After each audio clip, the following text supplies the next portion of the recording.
Hi everyone and welcome to the first devlog of Red Horizon. So if you read the title of this video, you know what this is about. But before we get into the details of this project, there are some important things we need to talk about that are the reason why we started this project in the first place.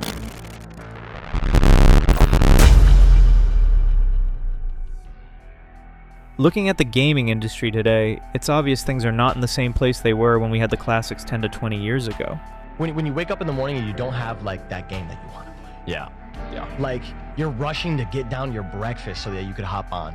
They're not made by the same types of people or with anywhere near the same level of passion.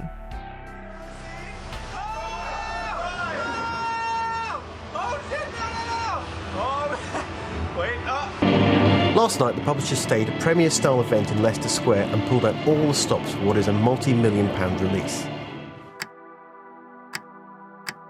At this point, it's obvious what's driving this shift. And I'm sure many of you who follow the industry know what I'm talking about, but it's become unbearable. Hell, I haven't even purchased a new Xbox since 2013 because there's just nothing worth playing anymore. Almost every new AAA title is plagued by the same issues. Hyper-monetization, lack of quality, pay-to-win mechanics, broken launches, and often forced ideologies. And despite all that, they still have the audacity to charge us $60 to $90. Remember the golden era of gaming in the 2000s and early 2010s? When games were built with care, creativity, and a genuine desire to entertain? The difference wasn't just in visuals, it was in the soul of the games. You could feel the passion behind them. It's hard to explain in words, but if you played those games, you know exactly what I mean. Fast forward to today, these companies aren't making games anymore. They're building revenue-generating machines disguised as games. They're not studios anymore. They're financial institutions disguised as creative houses, built to turn us into consumers who wake up, spend money, and go back to sleep. Live in your pod, eat the bugs, buy the microtransactions. You will own nothing and be happy. With corporate giants running the industry, it's become painfully clear. Gaming isn't ever going back to the good old days. They'll keep gutting creativity for profit as long as they can. And it's heartbreaking because for many of us, gaming wasn't just a hobby. It was an escape. A way to forget the grind of daily life and find a bit of joy after a hard day's work. A way to connect, to compete, to feel something real. But now, even that last piece of happiness is being ripped away and replaced with soulless, predatory slop. That's why indie studios matter more than ever right now. It's up to us to bring balance back. We're not here to extract every dollar from your pocket. We're here to bring back pure, enjoyable gameplay, and the FPS genre needs it now more than ever. Anyway, sorry for the long rant. I just want you to understand that this isn't just business for us. It's a passion. We live, eat, and breathe war games, and we're committed to bringing back the good old days on a solid platform, one that can't be hijacked or destroyed by third parties. Now, let's get into the details of the game we've been cooking up. Over the past 2 decades, FPS games have ventured into almost every major historical conflict. From the trenches of World War I and World War II, to the jungles of Vietnam, to modern-day battlefields and even far-off futuristic wars. Yet one pivotal era remains largely overlooked.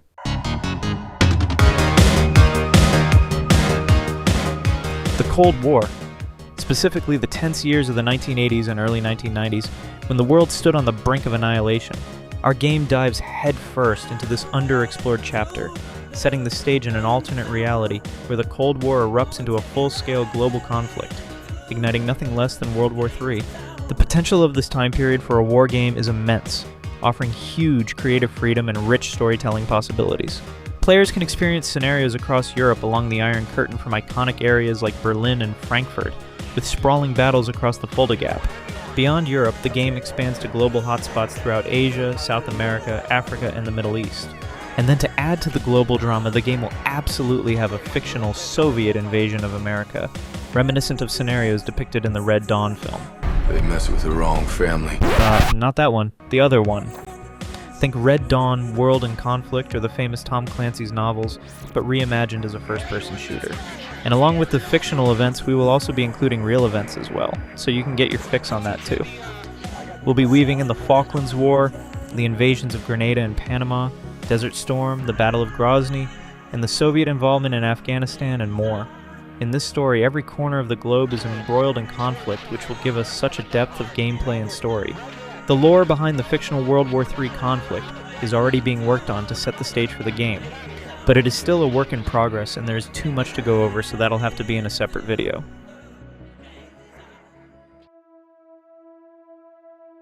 Now let's talk about the art style of the game. I know many of you would love to see a game with jaw-dropping photorealistic graphics. Believe me, so would we. But realistically, those requirements are far beyond our current scope and budget. Creating high-end art and environments is one of the most expensive and time-consuming parts of game development, but thankfully it's not a deal-breaker. If you were around when games like BattleBit and Lethal Company exploded in popularity, you might have noticed something important. Neither relied on complex graphics. Their art styles were simple. Yet millions of players poured in because the experience itself was what mattered most. If that taught us anything, it's this. Gameplay will always matter more than graphics. So what is the game going to look like? When we first began prototyping a year ago, we started with something extremely simple. With visuals similar to Ravenfield, very low poly, almost one step above default Roblox. But then as development progressed, we pushed for a more refined look. We increased the poly counts, found better texturing methods, and polished the aesthetic while staying within the constraints of a fast, efficient art style. After much iteration, we found the perfect middle ground between stylized and photorealistic.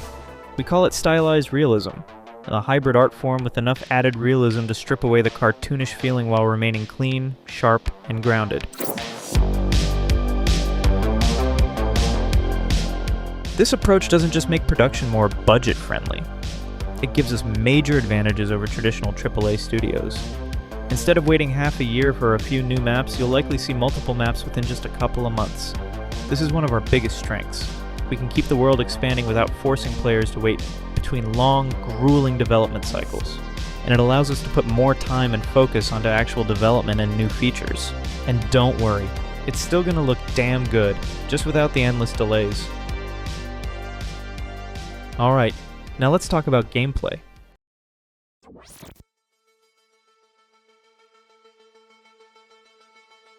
This game is first and foremost a PvP experience, heavily inspired by the classic Battlefield series and other popular military shooters that lean towards a more arcadey but grounded experience. Like many of you, I grew up playing those games, and like many of you, I hated the direction they took in recent years. Somewhere along the way, they lost what made large-scale combat great. We're aiming to fix that, and push it even further with some of our own ideas. We'll have large-scale battles with our own unique twists. I'll save the full breakdown of game modes for another video because there's a lot to cover. For now, here's the basics. The maps are built for 72 players total. That's 36 versus 36. A squad system is also in place, consisting of 6 players each. When it comes to soldiers, we're keeping it grounded. No hero characters, no goofy operators, no Rainbow Samurai e-girls charging through the battlefield, and definitely no silly neon-colored weapon skins. You're a soldier, a grunt, boots on the ground, rifle in hand. That's the stance we're taking, and it's not up for debate. When it comes to classes and weapons, there are 6 playable soldier classes, each with defined roles. And there are 7 weapon categories, 3 of which are universal, which means they'll be available to all classes. The soldier classes will consist of rifleman, engineer, support, recon, medic, and anti-mech. In addition to standard soldiers, each team will have access to a limited number of special forces slots. Think Green Berets Halo jumping into combat, Navy SEALs deploying from boats, or Delta Force operators arriving via Little Birds. Special Forces troops have preset loadouts and no customization, but they come with enhanced abilities and perks and weapons over regular infantry.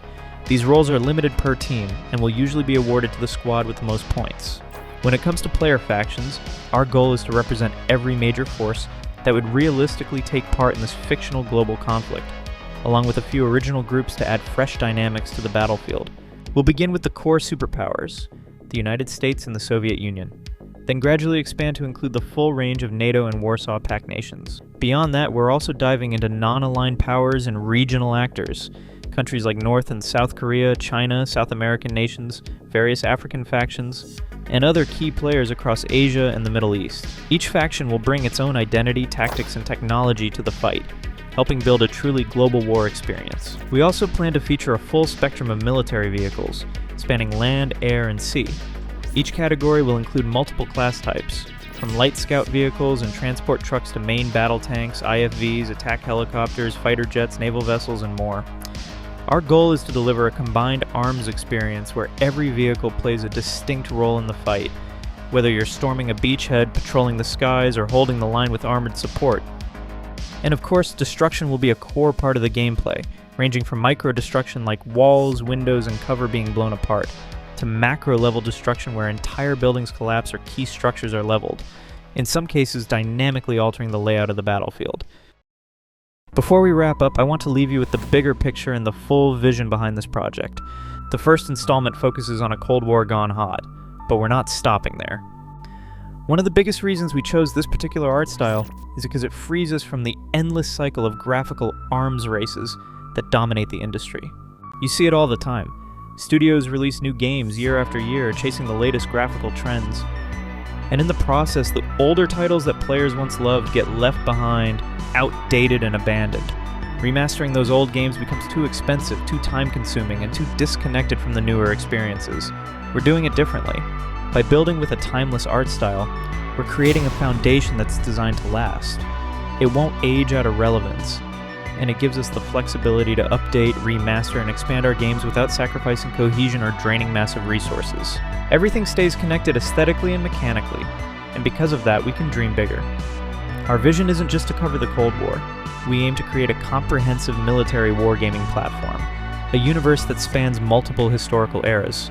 Imagine launching the game and opening a menu that lets you deploy into the Cold War, modern conflicts, World War II, World War I, the Korean War, Vietnam, and even earlier periods involving muskets, swords, and bows.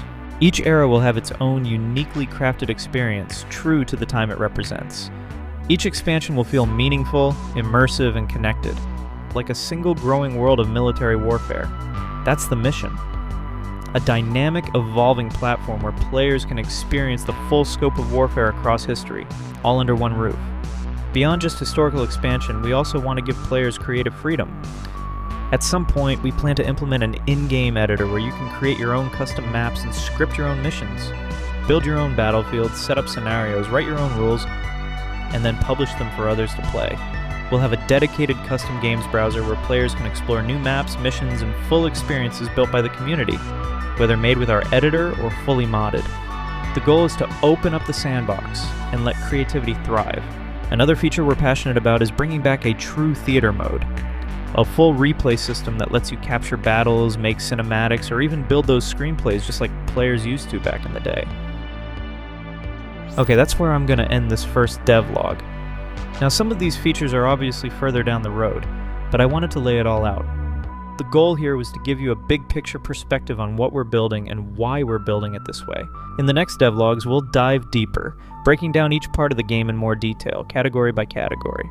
If you want to get involved and stay closer to the project, make sure to join our Discord where we discuss ideas, feedback, and future plans in real time. Be sure to drop any feedback or questions you have about the project in the comments. Thanks for being here, and I'll see you in the next one.